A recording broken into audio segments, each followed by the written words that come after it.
Let me turn to the independence question. Theresa May has said very clearly this is not the time for a second independence referendum. Nicola Sturgeon has said that she is prepared to be flexible about the date. Does flexibility, so far as the SNP is concerned, mean that you could accept a second referendum after Brexit is completed, as David Mundell says?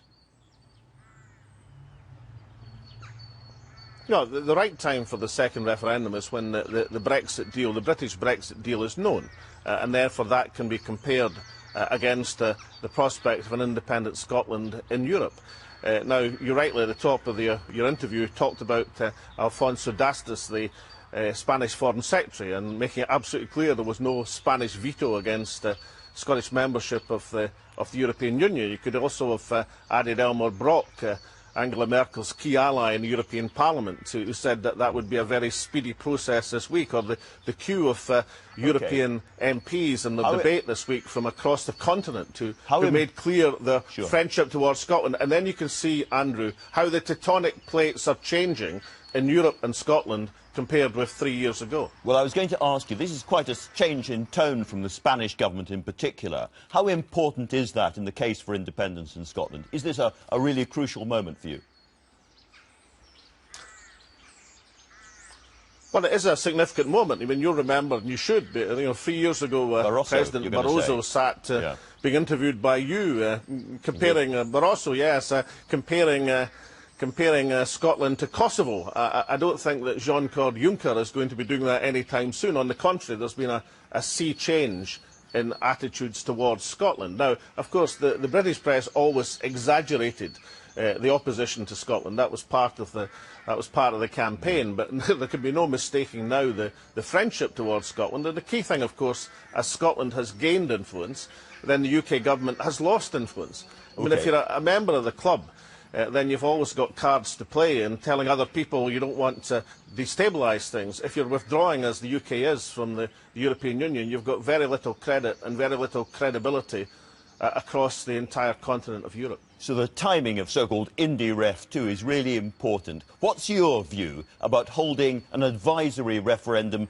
if Theresa May won't give you a referendum before the end of the process, which could be several years away? Oh, I'll leave these matters to the person responsible, and that's the First Minister of Scotland, Nicola Sturgeon.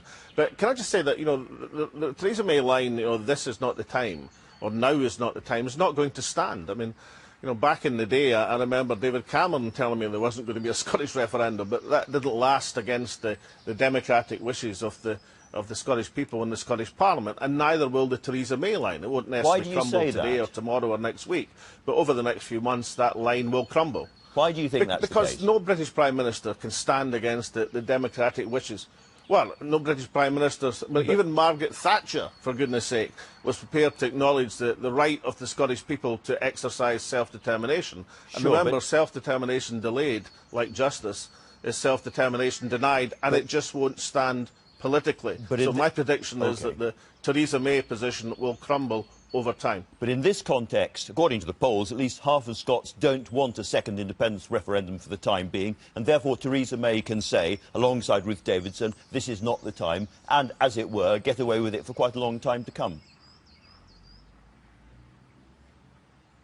Well, the only poll which has asked about after the Scottish Parliament verdict, after the Scottish Parliament supported it, was YouGov, which showed a majority said that the UK government should accede, and that majority will grow, Andrew, and because of the democratic imperative behind it. So take my word for it. There will be a referendum in Scotland.